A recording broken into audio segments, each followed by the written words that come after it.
Hi hello everyone, कैसे हैं आप लोग? आई होप अच्छे होंगे। Wow, good to see you again. काफ़ी लंबे समय बाद मिल रहे हैं बेटा। जैसा कि आप सबको पता है कि जेईई एडवांस अब 4 जून को आने वाला है, तो बहुत सारे बच्चों के मन में काफ़ी सारे सवाल आ रहे होंगे। तो कुछ क्वेश्चंस जो आपके मन में सवाल आ रहे हैं उनके आंसर मैं देता हूँ। पहला, सर सब कुछ भूलने लग गया, क्या मुझे वहाँ याद आएगा? सर कॉन्फिडेंस नहीं आ रहा है, सर डर लग रहा है, सर क्या मैं सेलेक्ट हो पाऊंगा, सर ड्रॉपर हूँ, सर मम्मी पापा को बहुत उम्मीदें हैं, सर हो तो जाएगा ना, सर कुछ तो टिप्स दे दीजिए, सर लास्ट मिनट टिप्स में ऐसा कुछ बताओ कि मैक्सिमम नंबर हो जाए। तो बेटा देखो, सबसे पहली बात, अगर आपने पढ़ाई की है तो आपको याद आएगा। तो जो भी टॉपिक आपने याद किए हैं वो जरूर आपको वहां पर याद आएंगे, इसलिए आपको उनके बारे में कोई परेशान होने की जरूरत नहीं है। कॉन्फिडेंस रखे जाए। दूसरा, अगर आपको लगता है कि आप भूल जाते हैं तो गलत लगता है, सबको याद रहेगा जितना आप पढ़कर गए हैं। तीसरा, सिलेक्शन होगा, जरूर होगा। अगर सही स्ट्रेटजी को फॉलो करेंगे तो जरूर होगा। स्ट्रेटजी क्या रखनी है? पेपर जब अटेम्प्ट करेंगे तो पेपर को सीरियसली अटेम्प्ट करेंगे और 2 राउंड में अटेम्प्ट करेंगे। फर्स्ट राउंड में आप उन्हीं सवालों को सोल्व करें जो सवाल आपको आते हैं। सेकंड राउंड में उन सवालों को सोल्व करें जो आपसे छूट गए थे या जो आपको नहीं आते हैं। टाइम बचने पर ही करें, ठीक है। तीसरा, जो सबसे इंपॉर्टेंट बात होती है कि पापा मम्मी की एक्सपेक्टेशन है। देखो, पापा मम्मी की एक्सपेक्टेशन आपके पास पूरी करने के लिए लाइफ है। अभी बहुत सारे ऐसे मौके मिलेंगे जब आप अपने पेरेंट्स की एक्सपेक्टेशन को फुलफिल कर सकते हैं। सिर्फ जेईई एडवांस एक ऐसा मीडियम नहीं है या वो माध्यम नहीं है जिससे आप उनका सिलेक्शन या जिससे आप उनके सपनों को पूरा कर सकते। समझ गए? तो ये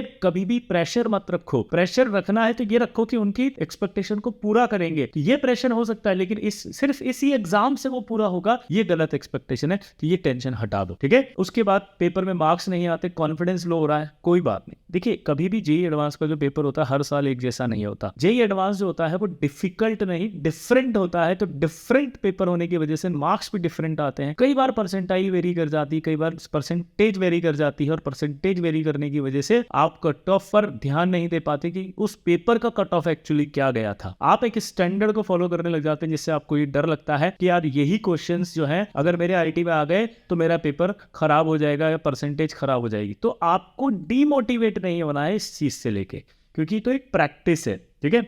इसके बाद आपको लगता है कि अगर आपको ये ख्याल आने लग जाते हैं कि सर ड्रॉपर हूं, क्या मैं कर पाऊंगा? तो देखो, ड्रॉपर हो या नहीं हो, इस बात का जेईई से कोई लेना देना नहीं है। जेईई से लेना देना इस बात का है कि आपका कॉन्फिडेंस है कि नहीं है। तो जितने बच्चे ड्रॉपर हैं, मेरे को लगता है कि उन्हें इस बात का कॉन्फिडेंस लेके जाना चाहिए था कि उन्हें एटलीस्ट माहौल तो पता है, एटमॉस्फियर तो पता है, वहाँ की जो सिचुएशंस होती हैं एग्जाम को देते समय, एटलीस्ट आप उनसे फैमिलियर तो हैं क्योंकि आपने एक बार पहले दिया है। तो इसको अपनी स्ट्रेंथ बनाना है, इसको अपनी वीकनेस नहीं बनानी है आपको। इस समय सबसे बड़ी प्रॉब्लम है, बच्चे वीकनेस बना लिए कि यार मैं तो ड्रॉपर हूँ, इस बार भी नहीं हुआ तो क्या होगा, मैं तो डर रहा हूँ, घबरा रहा हूँ, टेंशन में हूँ, नहीं हो पाया तो क्या होगा। ये सारी बातें हटा दो। अभी आपको कूल रहना है, काम रहना है, स्टेबिलिटी रखनी है माइंड में, फोकस चेंज नहीं करना है, ठीक है। और जो मैं टिप्स बताता हूँ वो ध्यान से करते जाना है, ठीक है। चलिए, बेस्ट ऑफ लक।